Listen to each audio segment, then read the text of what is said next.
E outro, negativo, assustador e preocupante. A notícia boa, caro presidente Cristóvão Buarque, foi a entrevista do futuro presidente do Supremo Tribunal Federal, ministro Aires Brito, nas páginas amarelas da revista Veja. E a triste e má notícia, o saldo de mortos e feridos nos feriados desta Páscoa. Só aqui em Brasília, que o senhor governou com tanta dedicação, 6 mortos e 58 feridos, alguns, inclusive, em estado muito grave. O ministro Aires Brito vai assumir a presidência do Supremo Tribunal Federal, o que vai acontecer no próximo dia 19 deste mês, e nos deu exatamente esta preciosa declaração de um posicionamento corajoso, firme e que a sociedade aplaude e saúda. Me sinto confortada pela declaração do ministro do STF, que hoje pela manhã prestigiou uma sessão especial comemorativa aos 40 anos da Associação dos Juízes Federais, a AJUF, porque, como todo brasileiro, quero ver as denúncias de irregularidades apuradas com rigor. Em 2005, o Brasil foi sacudido por um grande escândalo de corrupção e uma grave crise política enfrentada no então governo do presidente Lula. Desde aquele ano, nós esperamos, e tenho certeza, que o governo federal e o Congresso, especialmente, também que os responsáveis pelo esquema de compra de votos dos parlamentares sejam exemplarmente punidos. Naquele ano de 2005, já vivíamos os primeiros bons ventos econômicos, os primeiros resultados positivos de uma política econômica, a bem da verdade, herdada com a estabilização do Plano Real de Fernando Henrique Cardoso e bem conduzida pelo sucessor, resultando em crescimento positivo para o país. Aqueles resultados positivos não deveriam encobrir, presidente Cristóvão Buarque, ações de corrupção. O crescimento econômico é positivo sempre para as contas públicas, para os investimentos sociais e para a sociedade brasileira, mas jamais devem representar trampolim para o enriquecimento de autoridades que usam o poder público para vantagens pessoais. O tempo passou e o medo de ver mais esse crime prescrito é concreto e toma conta de boa parte da sociedade brasileira. Vale lembrar aqui também o trabalho exemplar feito à época pelo senador Delcídio Amaral, que foi o presidente da CPI, a chamada CPI dos Correios, e também o deputado Osmar Serralho, do PMDB do Paraná, ainda hoje deputado, o senador Delcídio, nosso colega aqui no Senado, um trabalho exemplar de garimpagem, de levantamento, tanto que a denúncia foi acolhida pelo Ministério Público Federal. Agora, o ministro Aires Brito não vê motivos para o medo de que haja a prescrição desse rumoroso processo. Para ele, é possível colocar em votação o processo do mensalão em apenas 48 horas. Vou repetir. Para ele, é possível colocar em votação o processo do mensalão em apenas 48 horas. Vejam, senhoras e senhores senadores, poderemos conhecer as penas para os responsáveis pela compra de votos de parlamentares exatamente nesse tempo em que o ministro-presidente está prevendo para o exame desta matéria tão complexa. Vale lembrar aqui que foi o ministro Aires Brito o voto que iniciou o debate sobre o projeto Ficha Limpa, e foi ele, o ministro relator do processo, que proibiu o nepotismo no serviço público. O Poder Judiciário tem dado sinais importantes à sociedade. Lembro aqui a lei da Ficha Limpa, considerada constitucional pelo Supremo Tribunal Federal, e a manutenção da independência do Conselho Nacional de Justiça, outra relevante decisão do Supremo Tribunal Federal. Decisões que garantem a transparência para a gestão pública e mostram o quanto ágil pode, quando quer, ser a justiça. A celeridade do judiciário não pode causar sentimento diferente. Nos sentimos confortados e animados quando percebemos que juízes e ministros da Suprema Corte do país reforçam a importância de uma justiça eficiente. Na entrevista que concedeu à revista Veja, aliás, o ministro Aires Brito, a certa altura indagado sobre uma declaração feita pelo ex-presidente Lula de que o judiciário era uma caixa preta, respondeu, abre aspas, textualmente, vou ler a resposta do ministro Aires Brito. O judiciário nunca, jamais, em tempo algum, pode se nivelar a poderes que têm caixa preta. Não pode se nivelar a quem age sob o signo da caixa preta. Que outros setores do poder público façam isso é uma coisa. O judiciário jamais poderá permitir esse tipo de arranjo. Hoje o foco está sobre o judiciário, mas a maior de todas as caixas pretas, contra a qual o judiciário tanto luta, é o Caixa 2. E o Caixa 2 é caixa preta, uma terrível caixa preta. O judiciário nunca praticou o Caixa 2. Ponto. Fecho aspas, a declaração textual do ministro Aires Brito, às páginas amarelas da revista Veja. Senador Cristóvão Buarque, Vossa Excelência, vários outros senadores aqui nesta casa, temos falado muito sobre isso. E, inclusive, na votação da nova lei eleitoral, nós tentamos avançar sobre o financiamento público de campanha, que seria o caminho e o remédio para acabar com este mal, com essa doença, que é o Caixa 2, que vigora nas campanhas eleitorais.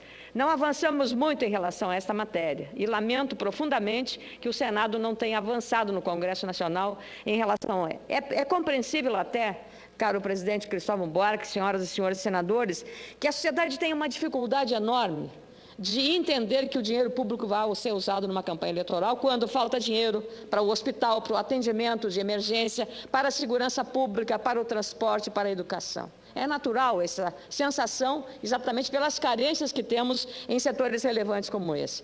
Mas seria um caminho mais adequado de seriedade a impor nas regras para evitar a gastança que se faz nas campanhas eleitorais milionárias e evitando aí a formação de Caixa 2, que acabam também servindo para o enriquecimento ilícito de tantos casos rumorosos que nós temos acompanhado aqui. Agora mesmo, aqui, estamos acompanhando um deles. Quando vemos os crimes de corrupção sem apuração correta e sem o julgamento dos responsáveis, temos a sensação de impunidade, quase como se os poderes da República admitissem a ação livre dos corruptos e dos corruptores. O desvio de dinheiro para a compra de votos ou pagamento de propinas no serviço público impede investimentos em setores essenciais para a nossa sociedade. Dinheiro desviado é menos investimento para a saúde e para a educação. A área tão cara para Vossa Excelência. Educação, senhoras e senhores senadores, que me leva à segunda nota do dia, dessa vez uma nota negativa que vou me referir agora. Mas eu queria também, em relação às declarações do ministro Aires Brito, quando é indagado sobre os desafios que ele terá no comando da Suprema Corte do nosso país. Ele, indagado sobre as prioridades que terá nos próximos 7 meses, ele diz o seguinte: o desafio é esse, mas com os pés no chão, porque eu tenho a caneta e não vara de condão. Não sou milagreiro. As coisas não passarão por uma transformação radical como em um passe de mágica. O que eu pretendo é praticar um modelo de administração compartilhada, com participação não só dos meus pares do Supremo, mas também de toda a magistratura.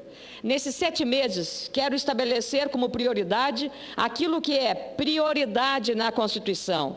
Pretendo fazer valer leis vitais para a sociedade, como a lei da ficha limpa, a lei da improbidade administrativa e a lei Maria da Penha, tão essencial porque sai em defesa das mulheres e no combate a esse mal terrível do patriarcalismo, do machismo e da brutalidade doméstica, disse o ministro Aires Brito, e eu encerro a declaração textual dele agora. Indagado também sobre qual o papel do judiciário no processo de depuração da atividade política, ele respondeu: minha prioridade das prioridades será o combate à corrupção. Na Constituição está dito que os atos de improbidade importarão em perda da função pública, indisponibilidade dos bens, suspensão dos direitos políticos, ressarcimento ao erário. É preciso fazer valer a Constituição. Como dizia Ulisses Guimarães, o cupim da República é a corrupção. Aliás, esta frase foi repetida pelo ministro Aires Brito hoje pela manhã, aqui na sessão pela manhã de homenagem aos 40 anos da AJUF. Continua ele. Como dizia Ulisses Guimarães, o cupim da República é a corrupção. É o principal ponto de fragilidade estrutural do país. É pela corrupção que falta dinheiro para programas sociais de primeira grandeza, como a moradia, o transporte, a assistência à infância e adolescência. Combater a corrupção e o crime do colarinho branco tem que ser prioridade das prioridades. E aí eu encerro a declaração do ministro Aires Brito com a pergunta: como garantir que as instituições do país funcionem em sua plenitude? E ele responde: eu não sou ingênuo, mas também não sou um pessimista. Hoje, a transparência se tornou um pilar da democracia. A cultura do biombo, da coxia e dos bastidores foi excomungada pela Constituição. O Brasil atravessa um período excelente de santa curiosidade social pelas coisas do poder. É por essa razão também que instituições, como a Polícia Federal, por exemplo, têm de agir de modo equânime, sem selecionar seus alvos por conveniência. Da mesma forma, o Ministério Público, se começar a agir voluntaristicamente, vai se ver obrigado a recuar diante da reação da imprensa e da própria sociedade. A imprensa, a meu ver, é a grande novidade transformadora do Brasil.